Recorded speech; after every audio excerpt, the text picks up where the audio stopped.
You've built an incredible career blending traditional psychology of Tantra and spiritual growth. What originally drew you to this path? And was there like a defining moment that you were like, okay, this is it?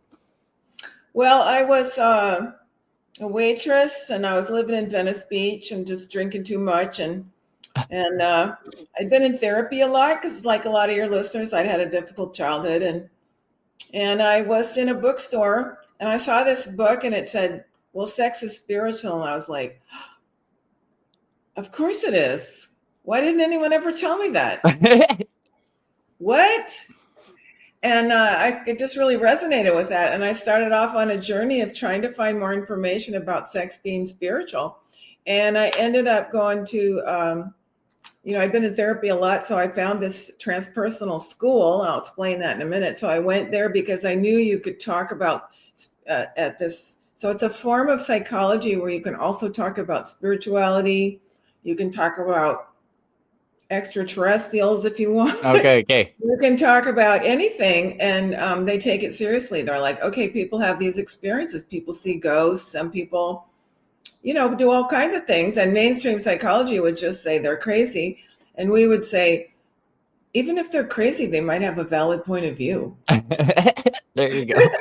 They may or may not be crazy, but it doesn't make you crazy to have alternate experiences. So this was the kind of psychology that I wanted to study. And so transpersonal psychology pretty much means mainstream psychology plus spiritual psychology plus we're interested in everything. The early founders of transpersonal psychology were also doing research with psychedelic drugs before they became illegal and using them in therapy. So it's really a fascinating field that's not really very well known. It probably a lot of people would be interested in it if they heard about it. So I became licensed and I continued to pursue my interest in alternative things, one of which was Tantra. Wow. Because most of us only know Tantra or tantric from the American Pie. That's the only movie I saw that stuff in. There's no documentaries that just popped up in my face, but American Pie popped up for most people. And in the movie, the guy's in a Buddha position, having an orgasm without nobody touching him. He's just there.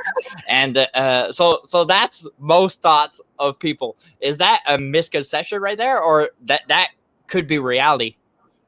It could be reality. It's not the kind of thing I studied, but I did, after I was studying Tantra, I did start having orgasms just in weird places by myself. So that might be part of it. But basically, it's a realization that sex is, in mainstream, most of us grew up in a religion, or if we didn't go to Sunday school ourselves, we were culturally indoctrinated into the idea that something's wrong with sex and it's nasty and it's bad and so on. And you should only do it in the dark with the lights out and, this kind of thing. And with someone you don't really like that much. That's kind of the mainstream idea. And I was kind of taught that too. I was like, that's why it was a big eye opener to hear someone saying sex is sacred. So Tantra originally goes back to times 1,000 years ago or whatever, when it wasn't considered bad.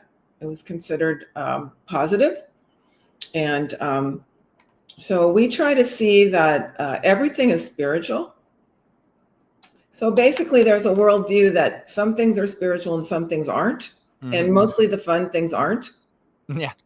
But in Tantra, we say, well, everything is spiritual. Everything is, kind of like if you've ever done psychedelic drugs, you have that moment when you're like, wow, everything is God, or everything is one. Everything's living. Yes, everything's living. Exactly. So Tantra is really that experience of everything's living.